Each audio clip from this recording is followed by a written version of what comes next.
हरियाणा के पूर्व गृह मंत्री अनिल विज ने कांग्रेस पर तंज कसते हुए कहा कि उम्मीदवारों की लिस्ट के साथ साथ कांग्रेस की आपसी लड़ाई भी सड़कों पर आ गई है। वहीं राहुल गांधी के झूठ बोलने में पीएचडी करने की बात भी कही। इसी दौरान वीवीपैट को लेकर सुप्रीम कोर्ट की याचिका रद्द करने के फैसले का स्वागत किया और जेजेपी पर भी जुबानी प्रहार किया। एक लंबे इंतजार के बाद कांग्रेस ने कल लोकसभा चुनावों को लेकर अपने 8 उम्मीदवारों की घोषणा की है। इस देरी पर तंज कसते हुए हरियाणा के पूर्व गृह मंत्री अनिल विज ने कहा कि पूरा महीना लगा है इन्हें लिस्ट तय करने में। रोज इनकी लड़ाई हुई और अब लिस्ट बाहर आने के साथ साथ इनकी लड़ाई भी बाहर आ गई है।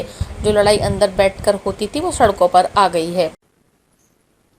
पूरा महीना लगा है इनको लिस्ट तय करने में और रोज इनकी लड़ाई हुई है। रोज ये घोषणा करते रहे आधिकारिक तौर पर कि शाम तक आ जाएगी, कल आ जाएगी, लेकिन वो कल नहीं आई। अब लिस्ट बाहर आ गई है, लिस्ट के साथ लड़ाई भी बाहर आ गई है। जो लड़ाई अंदर बैठ के दफ्तर में हो रही थी अब वो सड़कों पर हो रही है, क्योंकि इनकी लड़ाई की जड़ें बहुत गहरी हैं। वो जड़ें अपना असर जरूर दिखाएंगे। इस लिस्ट में भी हुड्डा जो है वो राजन नहीं, अब कौन किसका क्या है ये तो ऐसा कोई कह नहीं सकते हैं। अब ये पता लगेगा आगे कौन कौन कहाँ का क्या करता है।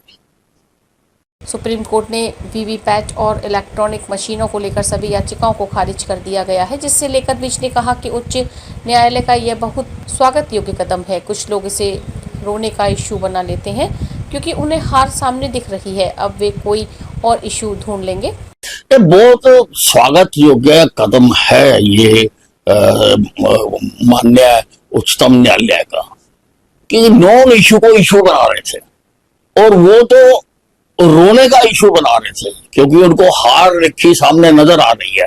तो वो तो ये इशू बना रहे थे कि भाई जब बाद में रोना है तो वीवीपैट का नाम ले लेके रोना है।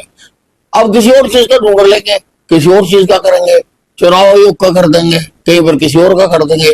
रोना तो इन्होंने है ही है। वहीं राहुल गांधी ने अपने एक बयान में कहा है कि प्रधानमंत्री नरेंद्र मोदी ने 25 लोगों को अरबपति बनाया, हम हिंदुस्तान में करोड़ों लखपति बनाएंगे। इस पर तंज कसते हुए विज ने कहा कि राहुल गांधी ने झूठ बोलने की पीएचडी की हुई है, रोजाना उठकर झूठ बोलते हैं। क्या ये 25 आदमी उनकी दादी इंदिरा गांधी, राजीव गांधी और मनमोहन सिंह के राज्य में नहीं थे? लेकिन लोगों को गुमराह करने के लिए जिसने पीएचडी ही की है वे अच्छे से जानता है कि जनता को कैसे गुमराह करना है। देखिए, राहुल गांधी ने झूठ बोलने की पीएचडी कर रखी है और रोजाना उठ के एक नया झूठ बोलते हैं। आप कह रहे हो कि 25 आदमी अरबपति बना दिए, ये आपके दादी के राज में नहीं थे, इंदिरा गांधी के राज में? ये लोग राजीव गांधी के राज में नहीं थे? ये लोग मनमोहन सिंह के राज में नहीं थे? लेकिन लोगों को गुमराह करने के लिए, अब जिसने पीएचडी करी है वो तो बहुत अच्छी तरह जानता ना कि झूठ को कैसे पूरी तरह से बनाना कि लोगों को सच लगे और रोज बोलो। तो ये झूठ है और ये ज्यादा दिन टिका नहीं करता।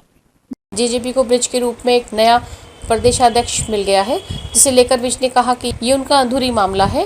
रोज नई खबरें आती हैं, कभी इनेलो के साथ मिलने की, अगर इनेलो के साथ ही मिलना है तो क्यों बनाया ये? चलो, ये उनका जरूरी मामला है। अब उन्होंने रोज नई खबरें आती हैं, कभी इनेलो के साथ मिलने की खबरें आती हैं। अगर इनेलो के साथ ही मिलना है तो फिर क्यों बनाया, क्यों नहीं बनाया, ये तो उनका अपना मामला है।